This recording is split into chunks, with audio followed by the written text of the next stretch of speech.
Halo guys, berbicara tentang pribadi Tuhan itu sangat rumit sekali untuk dipahami, apalagi tentang Yesus yang dianggap sebagai Tuhan oleh umat Kristiani. Nah, bagaimana caranya mereka menyebut Yesus sebagai Tuhan?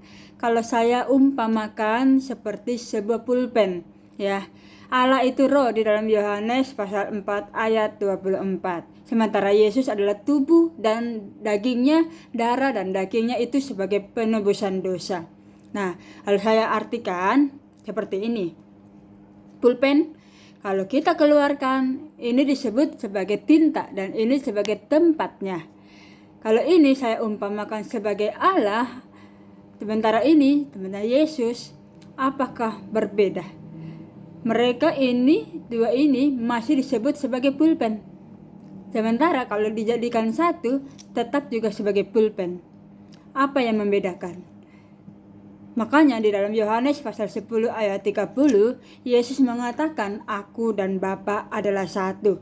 Dan di dalam Yohanes pasal 14 ayat 28, Yesus mengatakan Bapa lebih besar daripada aku. Bukan pengertiannya dia bukan Tuhan.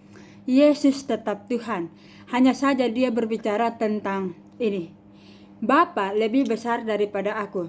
Tinta lebih besar daripada tempatnya. Apakah ini masih bisa berjalan, bisa menulis? Tentu tidak.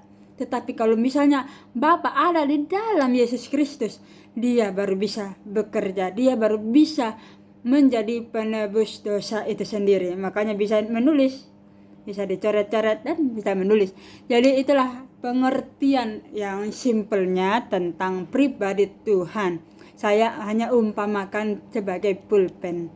Jadi kalau mau berbicara tentang pribadi Tuhan, memang rumit untuk dipahami secara logika manusia. Tetapi kalau kita mau mengerti baik-baik dan memahami baik-baik dan melihat contoh-contoh yang saya tunjukkan tadi, mungkin kalian akan bisa memahami pribadi Yesus Kristus yang dianggap Tuhan oleh umat Kristiani. Jadi jangan lupa di subscribe dan tetap dukung channel ini agar makin berkembang dan juga tetap menyebarkan Injil kebenaran itu sendiri. Shalom.